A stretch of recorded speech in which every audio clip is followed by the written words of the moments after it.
Muy buenas tardes, gracias por atender la invitación en la tarde de hoy. Para hoy tenemos la teleconferencia Alimentación y Nutrición en el Adulto. Nuestra invitada en la tarde de hoy es la nutricionista Juliana Quintero Herrera. Ella va a estar acompañándolos a ustedes, explicando el tema que se llamará unos 40-45 minutos. Después de la explicación, vamos a abrir un espacio para las preguntas. Las preguntas van a ser por escrito y se van a desarrollar en el área de chat. Después del espacio de preguntas, que esperemos sean más o menos unos 10-15 minutos, vamos a pasarles a ustedes un enlace para que registren su participación en un formulario, que registren como la asistencia. Recuerden que este espacio es gracias a la Alcaldía de Medellín y a la Secretaría de Salud. Sean todos bienvenidos y los dejo con la nutricionista Juliana Quintero Herrera.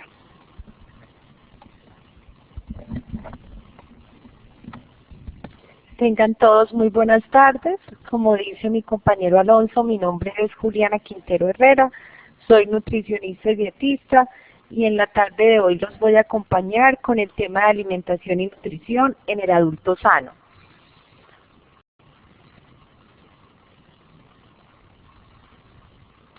Nuestro objetivo es brindar lineamientos técnicos en alimentación y nutrición para la atención integral del adulto sano que contribuyan a la adopción de estilos de vida saludables, que aporten al bienestar y disminuyan la morbimortalidad por enfermedades crónicas no transmisibles en esta población.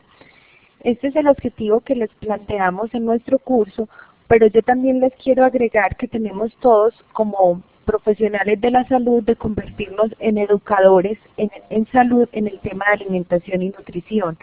No debemos llegar a quitar o a prohibir a nuestros usuarios ciertos tipos de alimentos o ciertos tipos de preparaciones, porque recordemos que el consumo de los alimentos está relacionado con la selección que las personas hacen de los mismos, con las creencias, con las actitudes y con las prácticas. Este consumo de alimentos está determinado por la cultura, por los patrones, por hábitos, por educación alimentaria y nutricional, por la información comercial y nutricional que recibimos en los medios masivos de comunicación, el nivel educativo, por la publicidad y el tamaño y composición de la familia. También tenemos que mirar las regiones o la procedencia de donde vienen nuestros usuarios. Entonces, el objetivo no solo es brindar lineamientos, sino que también tengamos herramientas no para prohibir o quitar en los hábitos de las personas ciertas comidas o preparaciones, sino para que seamos unos educadores que modifiquemos los hábitos alimentarios. El contenido del módulo es el siguiente: evaluación del estado nutricional. En el estado nutricional vamos a evaluar la parte antropométrica y alimentaria, los requerimientos nutricionales, recomendaciones alimentarias y recomendaciones para la prevención de enfermedades crónicas no transmisibles. Al empezar a hablar de alimentación y nutrición, debemos tener en cuenta que la alimentación constituye un pilar fundamental en la prevención de las enfermedades crónicas no transmisibles, como son la obesidad, las enfermedades cardiovasculares, la hipertensión arterial, la diabetes tipo 2, el cáncer, la osteoporosis y anemia. En todas las enfermedades, la genética, todos sabemos que juega un papel importante, pero que también está sujeta y que influyen los factores ambientales, ¿sí? A su vez, todos somos responsables de esa selección y consumo, preparación que hacemos de estos alimentos. Revisando algunas cifras, para nuestro país el 51.2% de las personas entre 18 y 64 años presentan exceso de sobrepeso y obesidad, y la prevalencia ha aumentado en un 5% en los últimos 5 años. Lo que más nos preocupa en esta revisión es que la prevalencia de obesidad abdominal como factor de riesgo para la enfermedad cardiovascular es de 62% en nuestras mujeres y el 39.8% en hombres, incrementando el 20% más en mujeres y hombres entre las edades de 50 y 64 años. Para hablar de alimentación, les presento la siguiente imagen donde quise presentarles todos los grupos de alimentos, ¿sí? Para que ustedes vean que la alimentación no debe estar limitada, que debemos cumplir con una alimentación CESA, que significa completa, equilibrada, suficiente y adecuada. Completa porque deben aportar al organismo todos los nutrientes, tanto esenciales, tanto los macro como los micro. Equilibrada porque debe de estar en la cantidad de los macronutrientes que deben guardar una relación con la energía con el fin de evitar exceso o déficit. Suficiente porque debe satisfacer las exigencias energéticas y de equilibrio del organismo. Y adecuada porque la alimentación debe adecuarse a la actividad, a la edad, al ambiente, al estado de salud, a la patología de base si se presenta y el momento fisiológico en el que se esté pasando. Es muy importante también que la alimentación no se vea como un hábito donde debo consumir alimentos que no me gusten, sino que debe ser un momento para compartir en familia, para disfrutar de los alimentos de la región, de las preparaciones propias de nuestra tierra y que sea un momento de satisfacción, de felicidad, de unión y de disfrute. Para hablar de la evaluación del estado nutricional, como les presentaba en la presentación del módulo, vamos a empezar hablando de la evaluación antropométrica. Para la evaluación antropométrica del adulto sano, sin alteraciones posturales, es muy importante tener en cuenta que este adulto no tenga alguna alteración postural. Se utilizan dos indicadores. Son indicadores muy sencillos, muy fáciles de hacerlos en el momento del control en promoción y prevención o de la consulta y que nos permiten conocer el estado nutricional del adulto. Estos son el índice de masa corporal, conocido como IMC, y la circunferencia de cintura. El índice de masa corporal, todos sabemos que se calcula a partir del peso y la estatura del individuo y se obtiene dividiendo el peso por el cuadrado de la estatura, como se presenta en la fórmula. Es muy importante tener en cuenta que este es el cálculo que contempla y que establece la Organización Mundial de la Salud, con unos puntos de corte que más adelante se los voy a presentar y que viene dirigido o para aplicar a la población adulta de 18 a 60 años. Para nuestros adultos mayores de 60 años aún no está definido y se tiene un amplio margen comprendido entre 23 y 28 kilogramos por metros al cuadrado. No existe evidencia de que en el adulto mayor las cifras ubicadas cerca del rango superior se asocien con algún aumento significativo de riesgo. Aquí es muy importante tener claro cómo y de una manera integral la valoración de este adulto mayor. Por otra parte, se debe considerar que en esta etapa de la vida se da una distribución de la masa corporal con aumento de la masa grasa hacia la región central, que sería lo que llamamos lo que vemos que es la barriguita o la panza de las personas ya mayores, así como una disminución de la masa muscular. La clasificación que hacemos del estado nutricional con el índice de masa corporal lo debemos tener en cuenta según la edad, debido a que hay modificaciones corporales que ocurren durante el proceso de envejecimiento y que nos van a afectar tanto el dato de peso como de talla. Ahora, para hablar de la circunferencia de la cintura, ¿sí? Esta es una medida que la debemos de empezar a considerar en nuestras consultas, en nuestras valoraciones. Determina la presencia de obesidad abdominal que en este momento para nuestro país y por las últimas cifras que tenemos es muy importante tenerla en cuenta.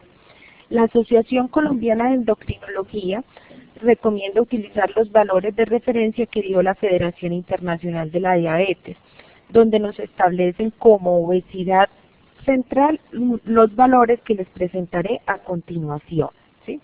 Hay unos valores que se dieron para Sudamérica que son los que nosotros utilizaríamos para nuestra población colombiana.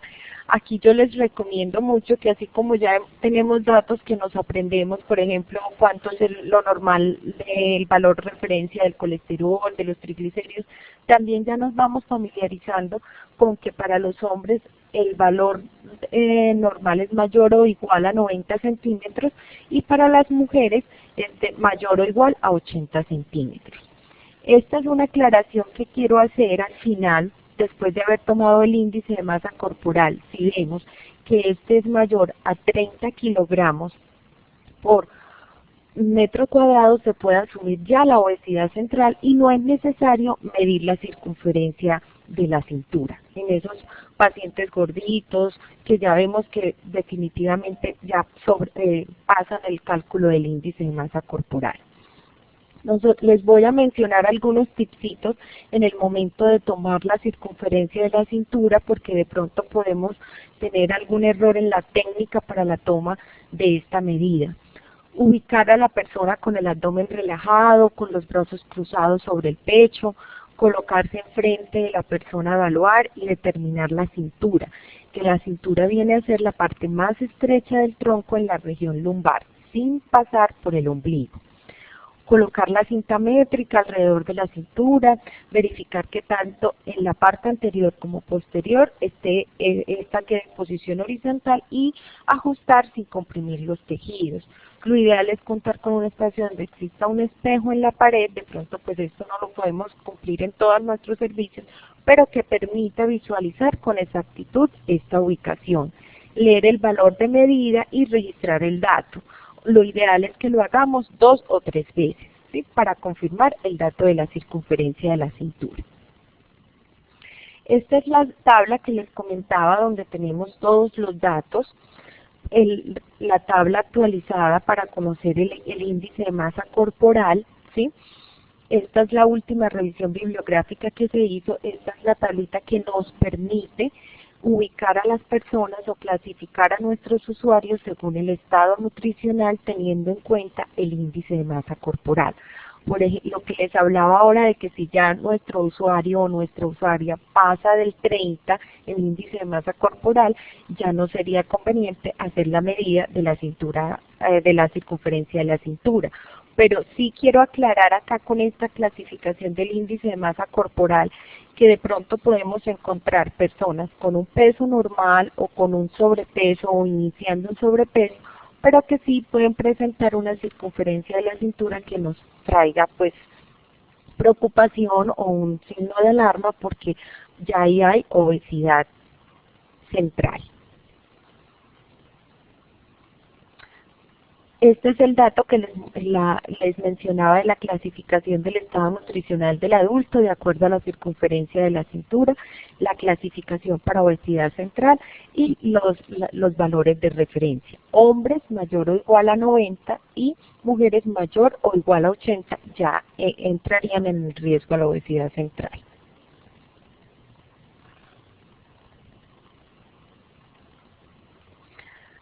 Pasando a la evaluación alimentaria, vamos a hablar de las siguientes preguntas orientadoras. Si ustedes vieron en el documento que nosotros adjuntamos como revisión, nosotros ahí sugerimos hacer una anamnesis alimentaria. La anamnesis alimentaria es un cuestionario que realizamos los nutricionistas en consulta, donde indagamos la frecuencia de consumo, el tamaño de la porción, el tipo de las preparaciones, pero teniendo en cuenta en que no queremos robarle el papel a los nutricionistas y en que queremos es que todos hablemos el mismo idioma, todos los profesionales de la salud, y que los momentos de consulta o de asesoría o de apoyo no se conviertan en confusión, decidimos elaborar estas preguntas orientadoras que le permite a cualquier profesional de la salud indagar sobre el tipo de alimentación, sobre los alimentos, ¿sí?, que la persona consume durante el día o durante la semana. Las preguntas orientadoras son las siguientes. ¿Cuántas comidas principales realiza durante el día? Esto con el fin de saber si la persona desayuna, toma media mañana o algo, el almuerzo, el algo de la tarde, la comida, si cumple con una alimentación fraccionada, programada, ordenada.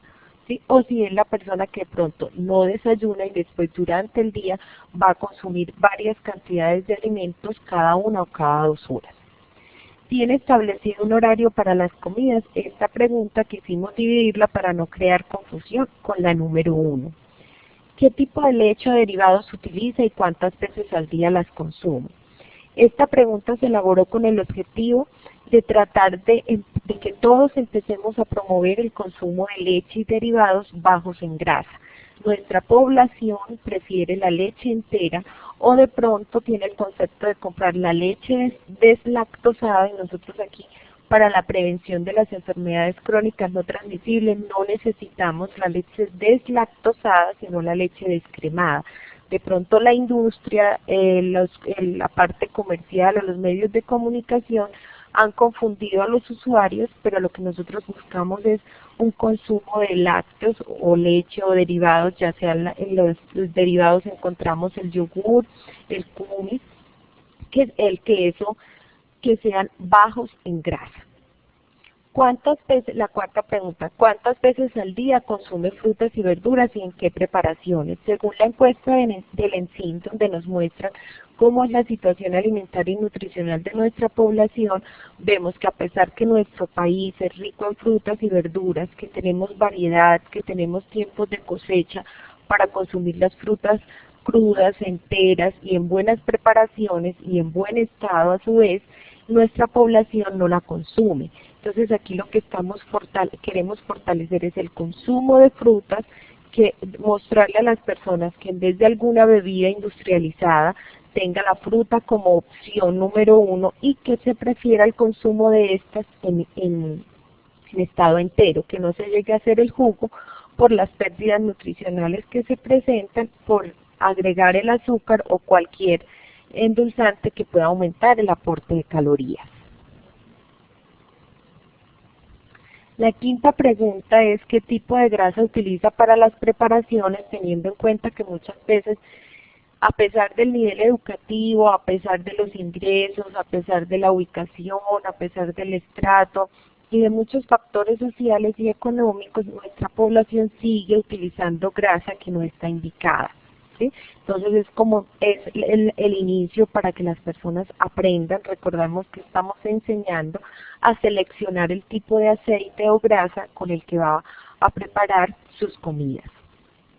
Adicionar sal o azúcar a todas las preparaciones es porque vemos el aumento en la cantidad del azúcar, miel o panela y en los mitos que se tienen con los endulzantes artificiales, en que las personas olvidan que adicionar sal no solo es en el momento de la preparación, sino que también debemos tener en cuenta que el alimento tiene un componente de sodio o viene con sodio, que en el momento de la preparación agregamos sal y que luego tenemos un mal hábito en nuestras casas y es tener el salero en nuestra mesa. Entonces el alimento tiene el riesgo de tener 3 veces cantidades de sal. ¿Sí? Entonces aquí la recomendación es enseñar a que se utilice en el momento de la cocción, ¿sí? En que se utilicen las especies y los condimentos naturales, ¿sí?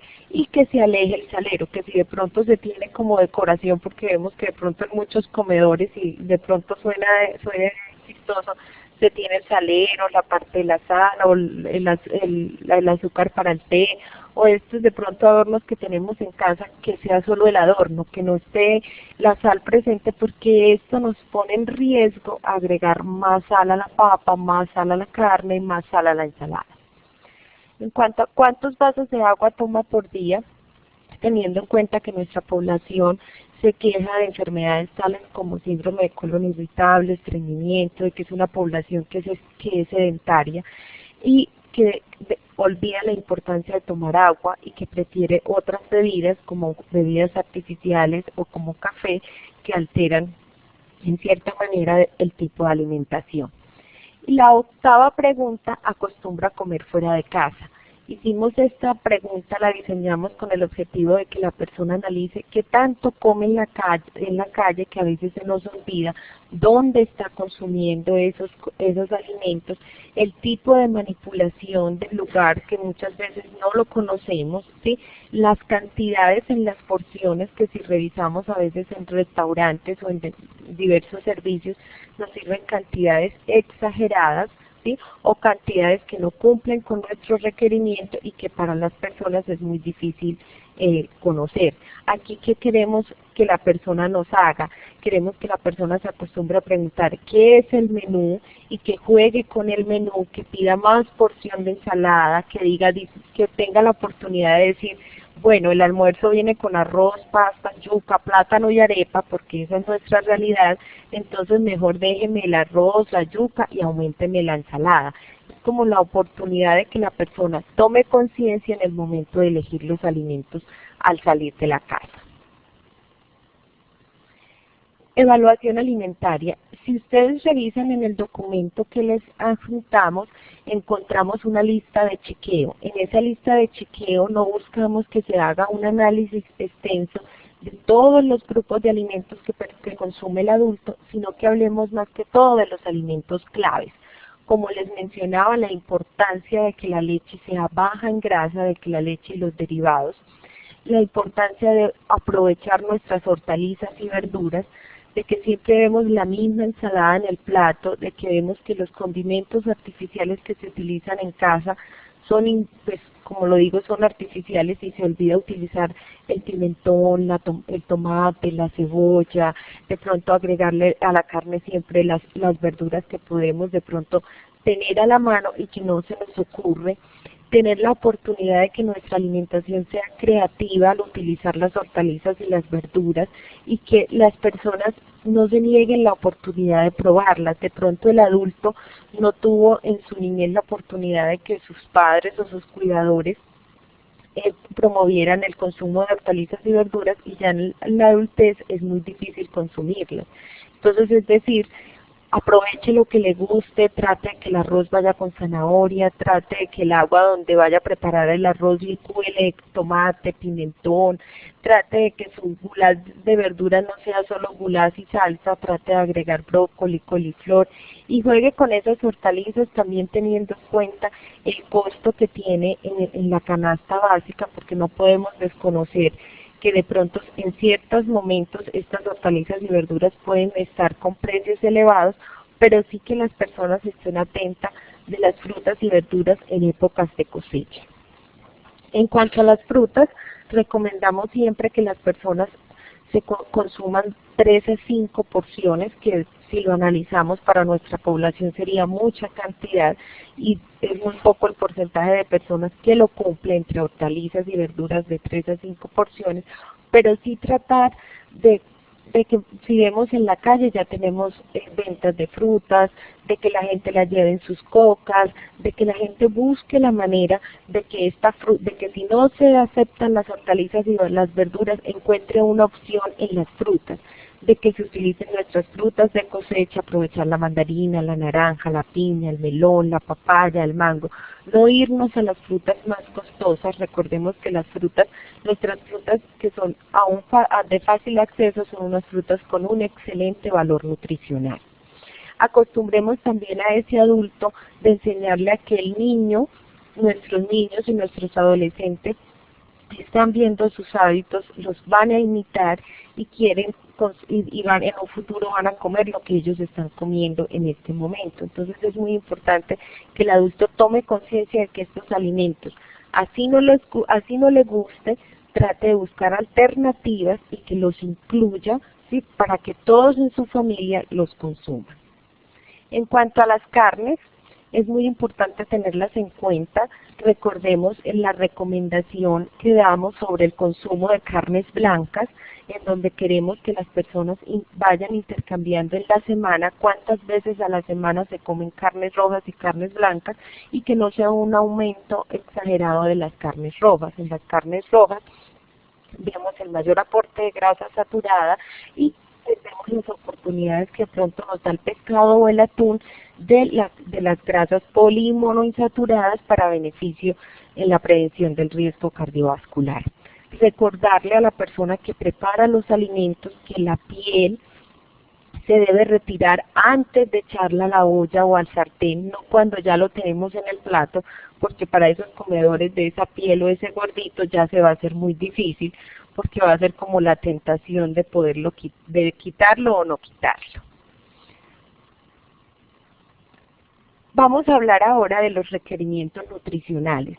Para hablar de los requerimientos de macro y micronutrientes, ustedes encuentran en el archivo adjunto una tabla donde presentamos la energía. En este caso no la quise presentar porque de pronto se puede generar confusión, es más como tenerla de soporte para las personas que de pronto quieran pues afianzar más. Es una tabla muy fácil según el peso, según el género y las edades para calcular en promedio las kilocalorías que necesita una persona.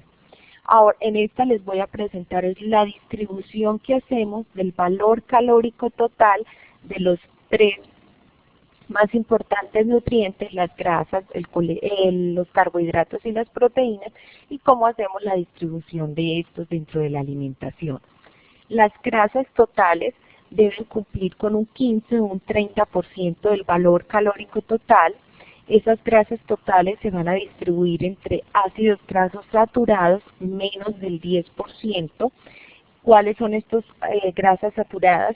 Les voy a contar. Las carnes gordas, la mantequilla, la manteca, el tocino, el queso crema, los embutidos, los aceites de coco, la palma y para muchos el amado chicharrón. Los ácidos grasos poliinsaturados deben cumplir entre el 6 y el 10%. Estos deben estar en este margen y están presentes en los aceites de origen vegetal como la soya, el maíz, el girasol, las nueces y el ajonjolí. Se recomienda incrementar el consumo de los monoinsaturados, pero ya sería la diferencia que sacaríamos entre los saturados y los poliinsaturados. Dentro de los mono encontramos el aceite de canola y oliva y otros alimentos como el maní, las nueces y el aguacate. Se debe evitar el consumo de ácidos grasos trans. Esto sí es un mensaje que quiero que quede en el día de hoy muy claro. Estos ácidos grasos trans son los que encontramos en las margarinas, en los productos de empaque, digamos, en nuestros mecatos y en los productos de panadería. Se debe evitar el consumo porque estos alimentos están sujetos a una fritura extrema con aceites insaturados y presentan ciertos efectos nocivos para la salud, como cuáles. Los ácidos grasos trans aumentan el colesterol total y disminuyen el HDL. Y si pasamos del 1%, si comemos más del 2% de esa cantidad de ácidos grasos trans del valor calórico total, tenemos el riesgo de aumentar un 23% la presencia de enfermedad cardiovascular.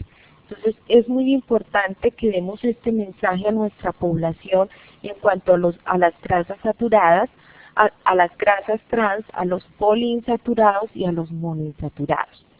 Entonces, para repetir nuevamente, grasas totales del 15 al 30%, ese es el rango. Ese rango lo dividimos entre ácidos grasos saturados, menos del 10%, ácidos grasos poliinsaturados del 6 al 10%, los ácidos grasos trans, que vamos a decirles los enemigos de todos en este caso, que deben estar menos del 1%, y los ácidos grasos monoinsaturados, que sería la diferencia al distribuir los saturados y los poli. En cuanto al colesterol, corresponde a menos de 300 miligramos al día, y los carbohidratos totales, si nos damos cuenta, tienen una amplitud, ¿sí?, del 50 al 60%. Esto lo tenemos en cuenta porque ya es lo que nos queda de las proteínas y las grasas. Los azúcares libres, dentro de los carbohidratos totales, recordemos que tenemos los carbohidratos complejos y los carbohidratos simples. A los azúcares libres nos estamos refiriendo a los carbohidratos simples, que son los azúcares, la panela, la miel, los jarabes, los jugos de fruta. Ahí también encontramos los postres, ¿sí? Y demás dulces en general. En cuanto a las proteínas, tenemos del 10 al 15%, el sodio menos de 5 gramos al día, o en otras recomendaciones menos de 2 gramos al día. Frutas y verduras, lo que les decía, 5 porciones al día.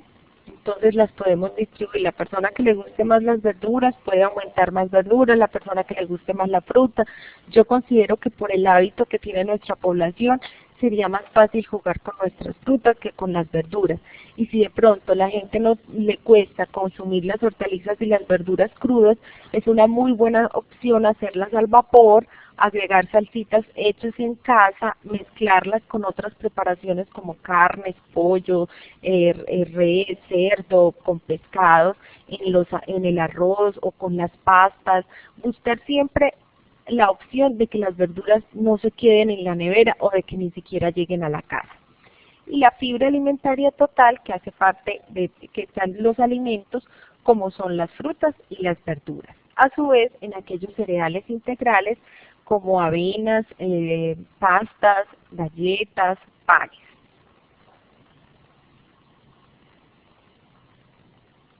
Ahora les voy a presentar un plan alimentario que se diseñó para alimentación para una mujer sana con edad entre 18 a 59.9 años.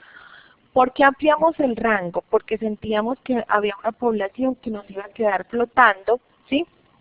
Y que era un riesgo para nosotros, teniendo en cuenta que debemos prevenir desde el adulto joven, ¿sí? Y evitar que nos llegue con una dislipidemia o que nos llegue con, o que haga una hipertensión, y en ciertos casos vemos adultos jóvenes con sobrepeso y obesidad.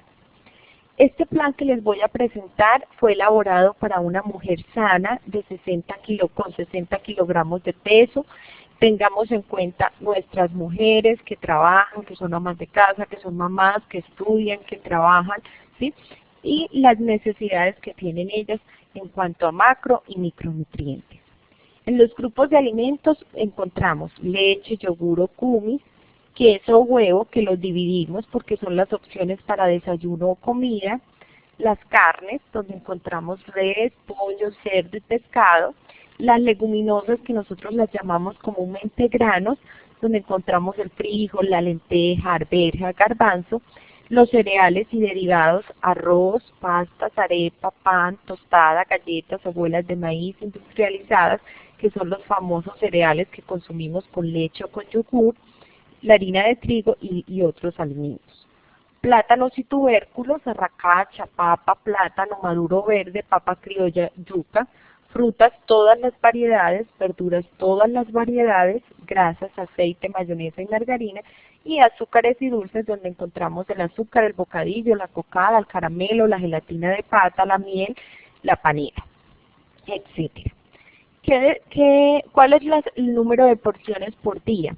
En este caso pensamos 2 vasos de leche para cubrir el requerimiento de calcio que tiene esta mujer en esta etapa de la vida, y teniendo en cuenta en que la grasa no sea a expensas del aceite y de la mayonesa, sino que se tome mejor del aporte que da un vaso de leche, de yogur o kumis.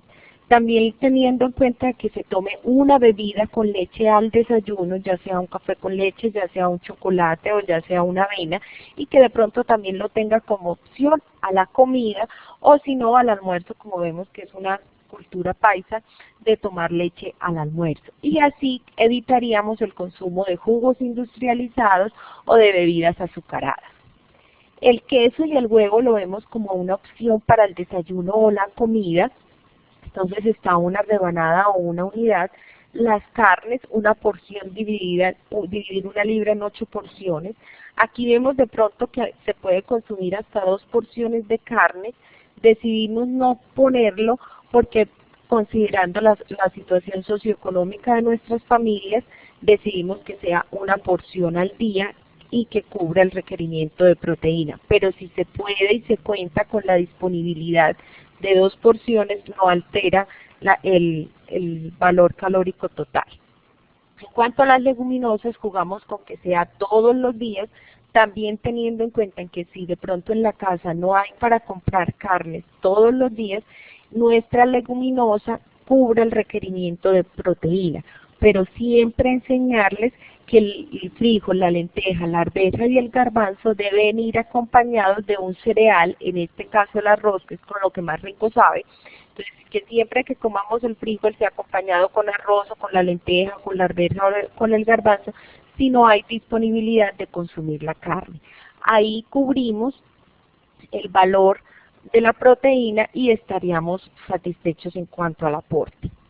En cuanto a los cereales, consumimos 6 porciones, ¿sí? Considerando que la señora se coma al desayuno una arepa con una rebanada de queso o con un huevo revuelto, considerando que de pronto de media mañana coma una galleta o se coma una tostada, que al almuerzo tenga en cuenta el arroz, ¿sí? Ya irían 3 porciones, que de pronto la sopa si llevó pasta o si de pronto hizo una crema y tuvo que agregar harina o de pronto preparó algo en el almuerzo, una torta o algo que requirió de pronto agregar harina, o que de pronto la sopa fue de pastas o fue de fritas o sí, tuvo algún otro cereal, ahí serían las 4 porciones.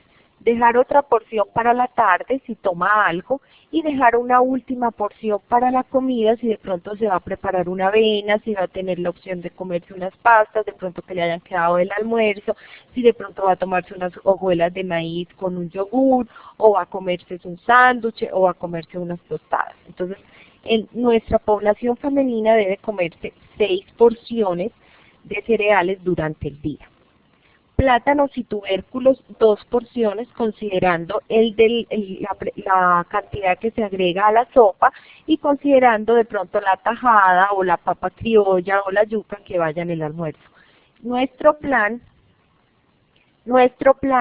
tenía inicialmente en el archivo que les enviamos, como es preliminar, tenía 3 porciones de raíces, tubérculos y plátanos. En la última revisión que hicimos, y teniendo en cuenta que nuestras mujeres a veces son sedentarias, la mayoría, que de pronto el tiempo no alcanza para cumplir con la actividad física, entonces decidimos disminuirlo a 2 porciones, teniendo en cuenta el riesgo a sobrepeso o el riesgo a obesidad y al aporte calórico que estos alimentos dan, y que en sí su valor nutricional no es representativo para la salud de nuestras mujeres.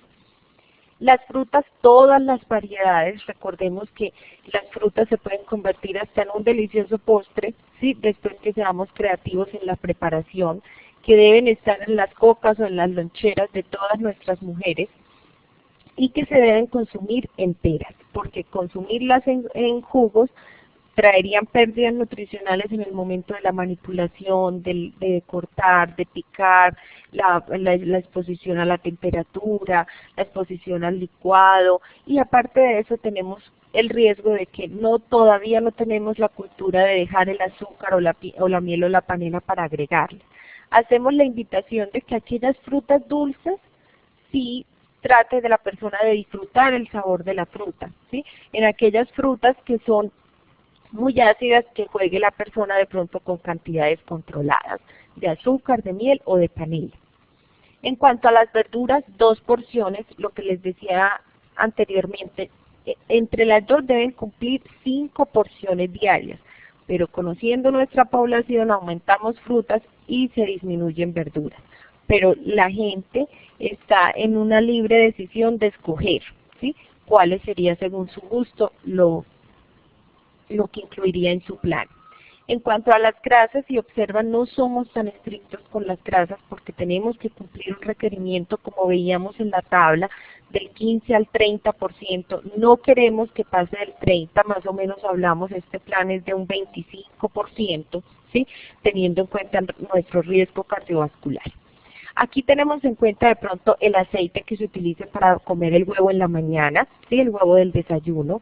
Tenemos en cuenta en el almuerzo el aceite del arroz, el aceite que de pronto se utilizó para la tajada, tenemos en cuenta la mayonesa o el aceite de oliva, que ya estamos viendo que todas nuestras ensaladas llevan vinagreta, y dejamos como otra opción a la comida. Ahí nos queda una porción flotando, ¿sí?, que la decidimos dejar teniendo en cuenta que en los espacios laborales y sociales y familiares se comparte de pronto o se celebra una fecha especial como tipo cumpleaños, una reunión.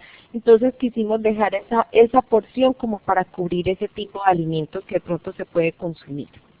En cuanto a los azúcares y los dulces, si observan, no estamos prohibiendo el azúcar, ni la panela, ni la miel, ¿sí? Tenemos 3 porciones considerando que cada bebida lleve una cantidad de azúcar o el endulzante que la persona prefiera, pero que no pase de 3 porciones. Ahí podemos decir, de pronto si se tomó el chocolate del desayuno, o la avena, o el café, ¿sí?, y de pronto en el almuerzo tomó leche, entonces ya ahí no tendría el dulce, pero sí se comió el bocadillo, ¿sí?, de sobremesa. Y la otra opción que tenemos del azúcar para la comida.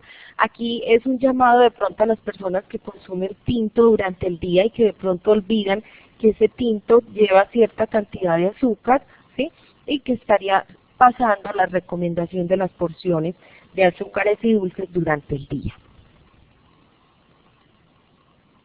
En cuanto al hombre, ¿sí?, vemos el mismo plan. En el hombre dejamos la leche en 2 vasos, como le expliqué. En el hombre es un cálculo para un hombre sano de 65 kilogramos. En los hombres aumenta el valor calórico, en las mujeres eran 2.000 calorías, con los hombres son 2.300. Decidimos que al hombre hay que tener en cuenta que debe consumir más porciones. Esas porciones las jugamos ¿en dónde?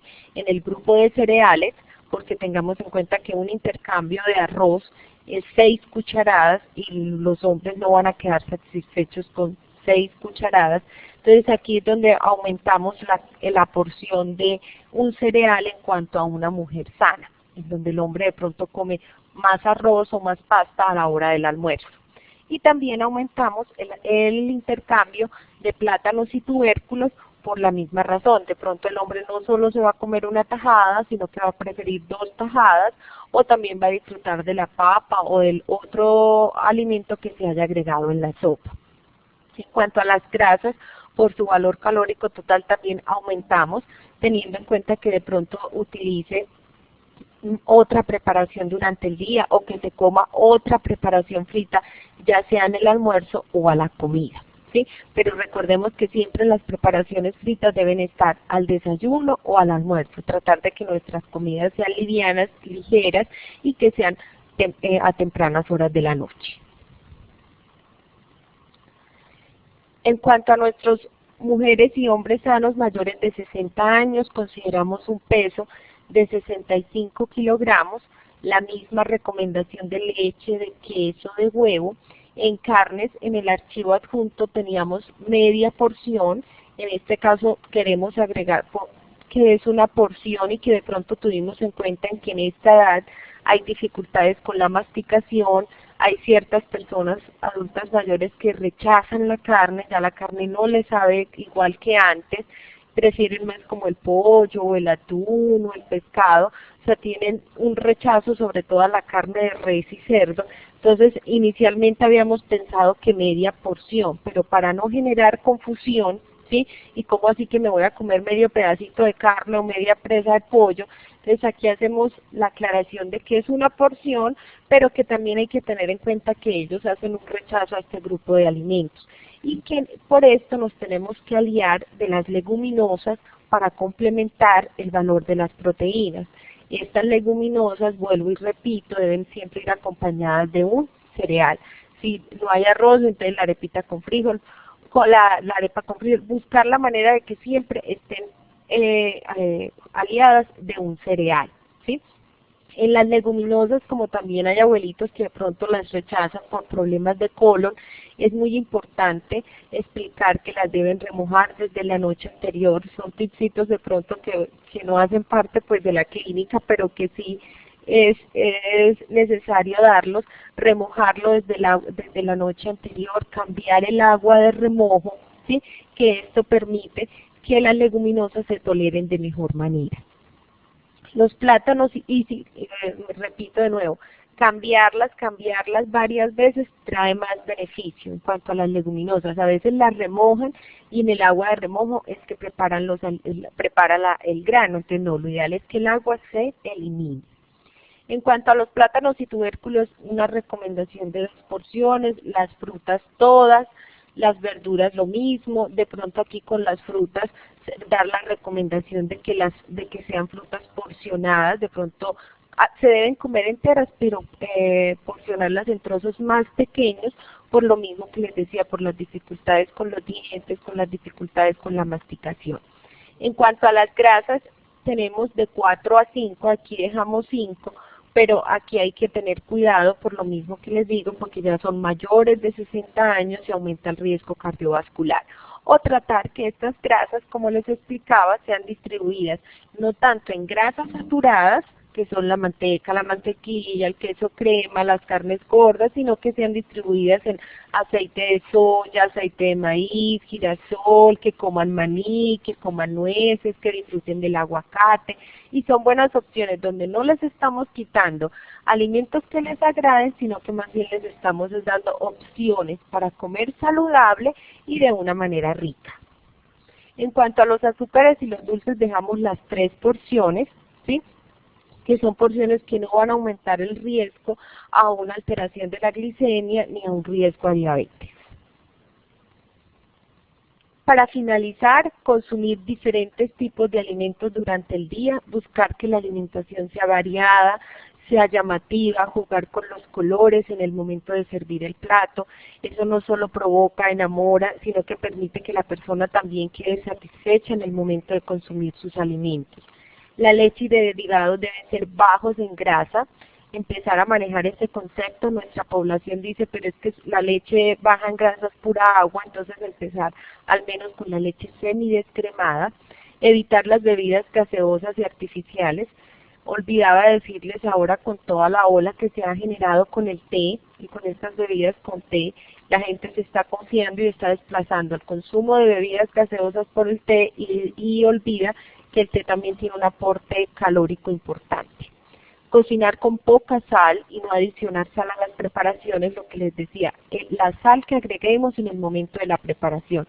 Ya cuando tengamos la comida rica en el plato, evitemos que no se tenga la sal en el salero, que utilicemos el tomillo, el orégano, el perejil, el ajo, que son alimentos que nos permiten dar sabor de una manera saludable. Lo que les decía, utilizar hierbas y especies, preferir preparaciones asadas, cocidas y al vapor, o sudadas, pero que sea con el mismo líquido del agua que botan las carnes, ¿sí? Y tratar de separar las verduras y agregarlas en el momento en que la carne ya vaya a estar, o hacerlas de una manera salteada, que permite dar un poco más de sabor y nos permite también utilizar ciertas cantidades controladas de aceite. Incluir las frutas y las verduras y acostumbrar a leer las etiquetas de los alimentos elaborados. Empezar a enseñarle a las personas, aunque sea que les quede claro el concepto de grasa trans, de grasa saturada y de sodio.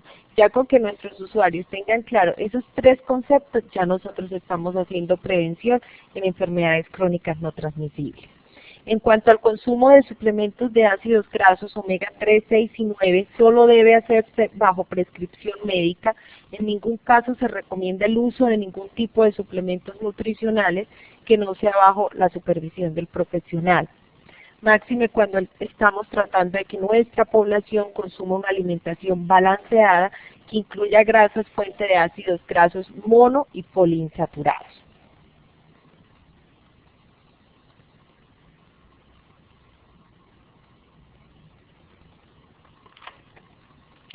En cuanto a la alimentación y la nutrición en el adulto, a nivel integral debemos tener en cuenta evaluación nutricional y alimentaria, como les mencioné. No solo vamos a pesar y a tallar y a tomar la medida de la circunferencia de la cintura, sino tratemos de poner metas claras. A veces los nutricionistas, y me incluyo, de pronto tenemos mala fama en el mercado y son las que prohibimos, las que quitamos, las que exigimos, pero también ciertos profesionales dicen, disminuya 20 kilos y vuelve en un mes. Tratemos de ser muy conscientes de que son metas difíciles y complejas de cumplir y que lo importante es que la persona no que cambie radicalmente, acostumbrémonos a decir, modifique sus hábitos alimentarios, juegue con lo que le guste, vaya quitando lo que le está trayendo daño, pero no digamos le prohíbo, le quito, no coma, está contraindicado, no lo debe consumir, evítelo. Tratemos de utilizar un lenguaje positivo que anime a nuestros pacientes, que motive a tomar conciencia y que vea el cumplimiento de las recomendaciones alimentarias como una oportunidad de disfrutar la vida sin prohibirse de ciertos alimentos que les gustan. Tener en cuenta las condiciones socioeconómicas, culturales, ambientales y psicológicas que rodean al adulto y tratar de dar las recomendaciones de la alimentación de una manera individual. Lo mismo que come mi compañera no es lo mismo que como yo o que come mi vecino. Tratar de analizar a la persona de una manera integral y poner cada vez que vaya a consulta o cada vez que esté en una asesoría o en una actividad de promoción y prevención, dar recomendaciones que se puedan cumplir a corto y a largo plazo. No dar toda la información de una vez para no generar frustración. Recomendaciones para la prevención de enfermedades crónicas no transmisibles. En cuanto a las recomendaciones, las causas fundamentales de esta epidemia pues son el sedentarismo, el alto contenido de grasa, la sal y el azúcar en la dieta y el consumo de alcohol. Por tanto, mejorar los hábitos alimentarios, realizar actividad física para reducir los riesgos de muerte y discapacidad asociados a las enfermedades crónicas. La prevención secundaria mediante la dieta y la actividad física es una estrategia complementaria, que se pongan tareas fáciles de cumplir, que le permitan a las personas tener hábitos alimentarios ajustados a su calidad de vida, ajustados a sus gustos y a su condición. Es muy importante tener en cuenta que la alimentación tiene que ser muy variada, que debe tener el consumo de frutas y verduras, que debemos insistir mucho en el consumo de más pescado en nuestra alimentación, más atún, utilizar grasas y aceites de origen vegetal y disminuir el consumo de azúcar. Decirle a nuestros usuarios que dejen las azúcares y los dulces para momentos de celebraciones, de fiestas, de momentos especiales, pero que no sean del diario de todos los días, del compartir diario. Otra de las recomendaciones que damos es el uso de los embutidos, de los alimentos enlatados y de los famosos mecatos que se están convirtiendo no solo en las loncheras de los niños, sino también en los compañeros en las oficinas, en los compañeros de paseo y en los momentos de compartir en familia o en el trabajo. Para finalizar, les quiero dejar este mensaje: la alimentación y la nutrición hacen parte de la atención integral del adulto. Todos los profesionales de la salud debemos hablar el mismo lenguaje, debemos tener la actitud de educadores y de amigos en el momento de seleccionar, preparar y consumir alimentos que estén ajustados a nuestra condición individual. Mil gracias por la atención, espero este espacio haya servido para su desempeño laboral, para su desempeño personal. Estamos atentos a cualquier duda, a cualquier sugerencia, a cualquier pregunta, con todo el gusto.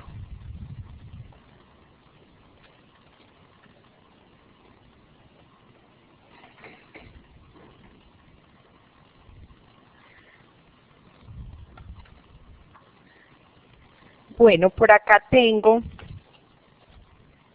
¿qué alimentos contienen colesterol? Los alimentos que contienen colesterol, como les mencioné, son los que más que todo están en los alimentos con aporte de grasas saturadas, encontramos las carnes gordas o las carnes con alto aporte en los cortes, que vemos que tengan gran aporte de grasa, el queso crema, tenemos los chicharrones, la piel de pollo, ¿sí? Las comidas rápidas, no porque si analizamos una comida rápida, no es porque tenga mucho aporte de colesterol, sino es por la calidad de la carne que se utilizó en este tipo de preparación. Es más que el consumo alto de preparaciones fritas, el tipo de aceite que utilizamos para esas preparaciones. ¿Se pueden consumir jugos con azúcar? Sí se pueden consumir jugos con azúcar, como les mencionaba, pero es cuántas veces vamos a agregar azúcar a nuestros jugos. ¿Qué jugos podemos tomarlos sin azúcar? Por ejemplo, papaya, guayaba, mango. ¿Qué frutas necesariamente sí las necesitan? Porque en el caso del lulo, de la piña o de la maracuyá. Entonces, es como les digo, es seleccionar o jugar a qué fruta le agrego y a qué fruta no le agrego.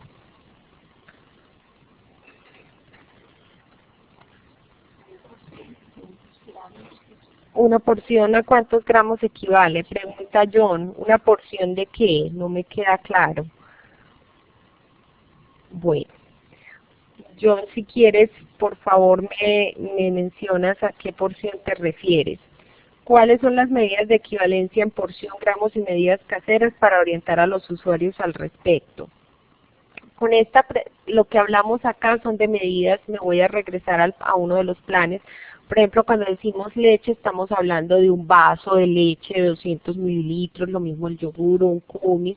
Cuando hablamos del queso, decimos una rebanada de 30 gramos. Cuando hablamos del huevo, una unidad. La carne, por eso les decía una porción, dividir una libra en 8 porciones, ¿sí? Que ahí sí nos tocaría, esa es la que nosotros, más o menos sería una porción de 62 gramos, sería una porción entre pequeña y mediana.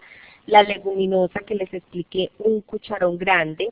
Arroz son 6 cucharadas, una arepa mediana. El pan una unidad o dependiendo del tamaño, porque si analizamos encontramos mucha variedad de pan en los tamaños. Tostadas, recomendamos de 2 a 3 tostadas en un tiempo de comida, al igual que las galletas. En las hojuelas de maíz, que de pronto es donde abusan las personas, no es tanta cantidad, es un pocillo tintero o medio pocillo chocolatero, y la harina de trigo dependiendo de la cantidad que vamos a utilizar o de la preparación que vamos a hacer. En cuanto a la papa, hablamos de una unidad mediana, la racacha, media unidad del plátano, ya sea maduro verde, media unidad, de la papa criolla hablamos de 3 a 5 porciones, y de la yuca de una unidad mediana. Las frutas sí, todas las variedades, ¿sí? En cuanto a la fruta ya sería muy difícil empezar aquí a hablar porque todas tienen un tamaño diferente, pero como les digo, como es un alimento que debemos comerlo en cantidad, no habría inconvenientes. En cuanto a la grasa siempre hablamos de una cucharadita, ¿sí? Lo mismo que los azúcares, y en cuanto al bocadillo o la cocada, unidades, no pasar de más de una unidad de ese tipo de dulces. También encuentro acá una pregunta, ¿las verduras bien cocidas pierden su valor nutricional? Efectivamente, debemos tratar de que las verduras se hagan al vapor, de que no nos olvidemos que están en el proceso de cocción, ¿sí? Porque no solo terminamos o destruimos el valor nutricional, sino que también su olor, su sabor, su textura va a cambiar y la gente la va a rechazar con mayor razón. Entonces, tratar o utilizar de que el agua ya esté en proceso de ebullición o que esté hirviendo y agregarlas. Verduras bien lavadas, bien peladas, si se requieren, y después mezclarlas de pronto con la carne en el momento de saltearlas y van a tomar el sabor y el olor de la res, del pollo, del cerdo y del pescado, y eso también va a mejorar la aceptación de las personas.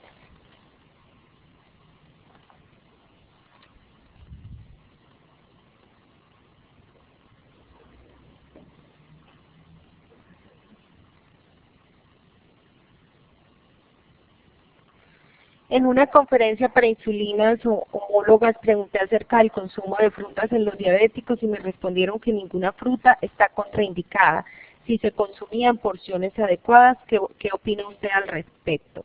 En cuanto al paciente diabético, es de una manera individual cuando uno entrega un plan alimentario o una lista de intercambios. Recordemos que ya la palabra dieta ya la debemos recoger, ya debemos decir el plan alimentario.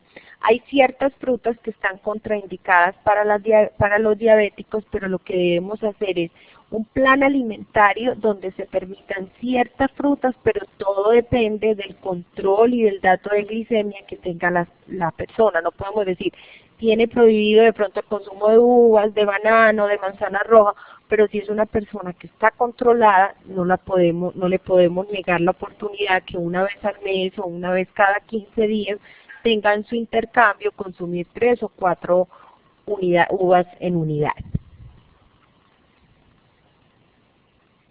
En cuanto a las verduras enlatadas, como les mencioné en las recomendaciones para la prevención de enfermedades crónicas no transmisibles, lo ideal es que no utilicemos las verduras enlatadas, que tengamos el tiempo para prepararlas al vapor en casa, por favor, ¿sí? Y que si se utilizan enlatadas, las lavemos muy bien. Muchas personas utilizan el agua, el líquido donde están conservadas para darle más sabor a la sopa o para agregar el arroz o alguna preparación. El agua se debe eliminar, por favor, y estas se deben lavar muy bien si de pronto no tuvimos el tiempo de cocinarlas en casa. Pero lo ideal es que las consumamos frescas y que la cocción se haga en casa. Otra recomendación que pasa mucho en casa es que muchas personas guardan, de pronto imaginémonos una lata de zanahoria de arveja, que es de pronto lo que más compramos, y queda la mitad de la lata y la guardan en la nevera en el mismo líquido. Este líquido puede ser tóxico, lo ideal es sacarla, lavarla y de pronto guardarla en un recipiente tapado. ¿Cuál es la cantidad en gramos de azúcar por día? Como les digo, el intercambio de azúcar es una cucharadita o una cucharada, ¿sí? Entonces, si estamos hablando acá de 2, serían máximo 2 cucharadas, ¿sí? Teniendo en cuenta que la persona se va a consumir un bocadillo o un caramelo o va a tener la opción de comer algún dulce de sobremesa. La diapositiva donde está... Ya, un momento. Voy a colocarla. Aquí están solicitando que coloque donde está el bajo peso normal. Aquí está, ¿sí?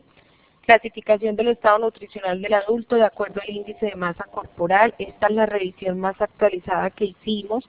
Esta es la recomendación que debemos tener en cuenta. Hay ciertos laboratorios que distribuyen el índice de masa corporal pues en publicaciones que ellos sacan, entonces revisemos que sea esta la que estemos utilizando. ¿Qué opina del uso de la stevia como endulzante? La stevia es un endulzante que no trae contraindicaciones, de muy buen acceso, no es tan costoso, ¿sí? De fácil acceso y no es tan costoso, pero recordemos que la stevia deja el sabor residual, o sea, el amargo al final, y esto genera rechazo, pero no tiene contraindicaciones, se puede usar. El stevia no no permite hacer preparaciones de horneado, por ejemplo, si vamos a hacer una torta, queda el sabor residual, entonces lo ideal es que se utilice con precaución y en bebidas. Yo recomendaría de pronto para aquellos pacientes diabéticos que son los que más necesitan un endulzante en ciertos casos, utilizar la sucralosa por el sabor residual, porque la sucralosa no deja ese sabor residual al final de las preparaciones. ¿El jamón bajo graso y o salchicha reemplaza una porción de carne? No. Este es un alimento que está dentro de las grasas, ¿sí? Y dentro de las carnes con alto aporte de grasa, entonces no va a cubrir el requerimiento de proteína. Porciones y gramos, página 8 del PDF. Ah, listo. Ahí le está. En esta tablita de pronto que yo presento del plan, no es tan amplio por ser una diapositiva, no es tan amplio la explicación de las carnes y todo, pero en el documento lo van a encontrar muy claro.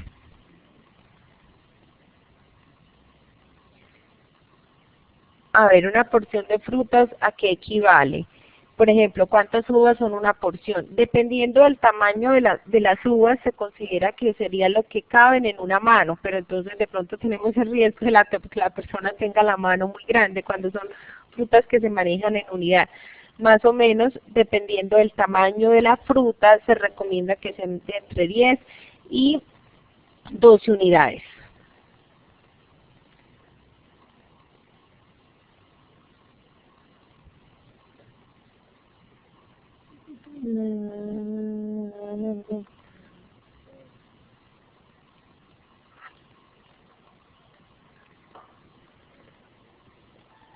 Bueno, damos por terminada la teleconferencia. Esperamos haya sido de su agrado. Estamos atentos a cualquier duda que se tenga, ¿sí? Acá mi compañera me hace una aclaración y si es bueno hacerlo, no lo hice en cuanto a la porción del azúcar. La porción del azúcar simple es una cucharada rasa. Nosotros conocemos como cucharadas altas, ¿sí? O medianamente altas, a veces salen en preparaciones, entonces recordemos que rasa. Rasa, ¿qué significa? Pasar un cuchillo por el lado donde no cortamos, ¿sí? Lo que quede en esa cantidad es la cucharada rasa, ¿sí? Mil gracias a todos por la recomendación, por las preguntas, por el agradecimiento. Estamos para colaborarles, para que todos trabajemos en equipo y entre todos aprendamos. Dios los bendiga, que tengan una feliz noche.